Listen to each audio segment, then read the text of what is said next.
Oi, alunos! Nessa aula nós vamos falar de regressão.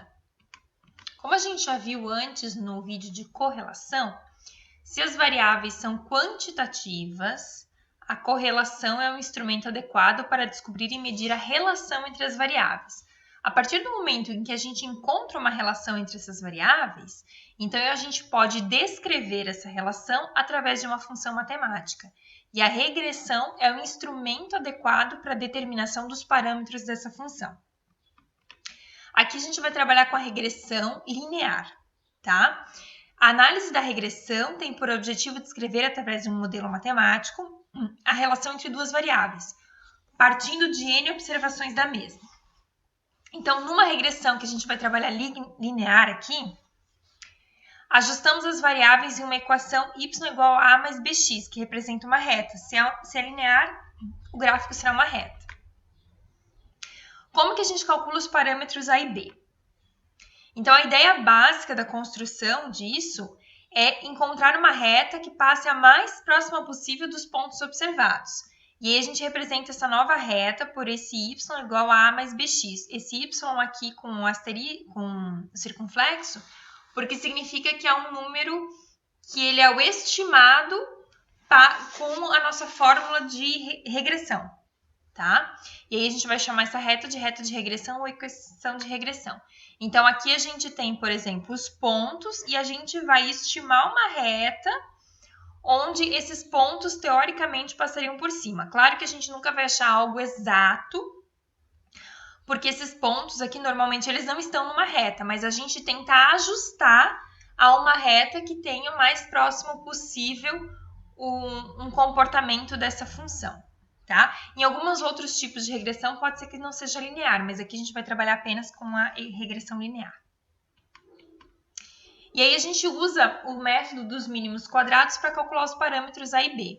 Então, a gente tem os dois parâmetros, aqui o parâmetro b e o parâmetro a. Para calcular o parâmetro a, eu preciso primeiro calcular o parâmetro b. E aí aqui o n é o número de pares observados, o x e o y são os valores, aí esse aqui é o somatório, então o somatório da multiplicação, o somatório do x, somatório do y, o x ao quadrado, que é a soma dos quadrados dos valores, aí o quadrado do somatório, então tudo isso aqui a gente tem que calcular. Calculando b, a gente vai para o a e aí substitui aqui na fórmula. Então, como estamos fazendo uso de uma amostra para obter os valores, a gente tem uma estimativa da equação de regressão. Então, esse y com o circunflexo é um valor estimado, é um y estimado. Como a gente viu aqui, a gente tem vários pontos e a gente tem uma equação onde a gente tem um valor estimado, mas não necessariamente, ó, aqui esse y aqui foi observado e a gente estima ele aqui. Não necessariamente que a gente vai encontrar o valor exato, mas a gente chega em valores aproximados. Então, aqui a gente vai considerar um experimento em que se analisa a octanagem da gasolina em função da adição de um aditivo.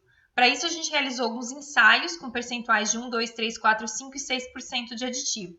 Aí os resultados estão nessa tabela aqui e a gente quer a equação de regressão, tá? Nesse caso aqui, a gente já teria feito o cálculo do coeficiente de correlação para verificar que tem relação entre esses dois dados aqui. E agora a gente vai achar, então, a equação de regressão. Para isso, a gente tem que achar o B e o A. Para achar o B, o N é o número de dados. Aqui, no caso, é 6. Então, a gente vai colocar que o N aqui é 6, né? 1, 2, 3, 4, 5, 6. Bom, aí a gente precisa também do x vezes y. Então, eu vou multiplicar esses valores aqui. 1 vezes 80,5, 2,81,6, e a gente chega nesses valores. Lembrando que a gente precisa dos somatórios também. Então, eu vou colocar aqui, ó, o somatório. O somatório do x, somando 1 com 2, com 3, com 4, com 5, com 6, a gente vai ter 21. O somatório desses valores aqui, 80,5, 81,6, vai me resultar em 496,8. O somatório do x vezes y, 1.754,3. E a gente ainda precisa do x ao quadrado aqui. Então, eu fiz aqui o x ao quadrado e o somatório disso vai me resultar em 91. Né? Só lembrando que x ao quadrado é 1 ao quadrado, 2 ao quadrado e assim por diante. O somatório é a soma disso. Então, agora a gente vai achar os valores de A e B. Primeiro, eu preciso achar o valor de B. Colocando na fórmula, o meu N aqui é 6, né? Então, 6 vezes o somatório de x vezes y. Então, esse 6 vezes 1.754,3 menos a multiplicação do somatório de x pelo somatório de y. Então, 21 vezes 496,8 sobre n, que é 6, vezes o somatório do x ao quadrado, então, vezes 91, menos o quadrado do somatório de x. O somatório de x é 21, então, menos 21 ao quadrado. Então, o meu b aqui no numerador vai me resultar em 93 e o denominador vai me resultar em 105. Então, o meu b resulta em 0,886 aproximadamente.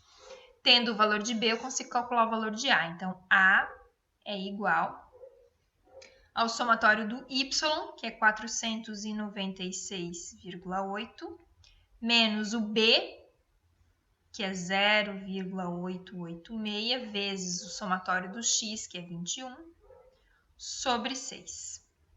Então, o meu A será 79,7. Ou seja, a minha equação de regressão vai ser y igual a 79,7 mais 0,886x. Então, se eu quiser, por exemplo, substituir um x aqui por algum valor, 1, 2, 3, 4, 5 ou 6, eles vão chegar em valores próximos a esse y, não necessariamente que cheguem a esse valor. A gente fez algo estimado aqui, tá? Então, a gente até pode fazer o teste. Vamos substituir por 1, por exemplo. Então, se eu substituir por 1, vai dar 79,7 mais 0,886 vezes 1. Então, meu y aqui vai ser 79,7 mais 0,886. Fazendo essa soma aqui, 79,7 mais 0,886 me resulta em 80,58. Deu muito próximo do 80,5, tá? Então, não necessariamente vai chegar a ser o mesmo, pode chegar a ser próximo, mas é porque a gente faz uma estimativa. Então, a regressão nos ajuda, por exemplo, a poder fazer previsões, né? Porque daí, se a gente pensasse, vamos talvez tentar um 7%, qual seria aqui o valor para y? Se eu tentasse 10%, qual seria? Né? Eu não consigo fazer previsões muito longas, né? Até porque são ajustes que eu estou fazendo aqui, mas a gente consegue pelo menos ter uma noção, ok? Num próximo vídeo eu vou mostrar para vocês como a gente consegue fazer isso em planilha, ou no Excel, ou no LibreOffice, para que a gente não precisa fazer esses cálculos à mão, o próprio Calc ou o Excel fazem as contas para nós. Então, até o próximo vídeo.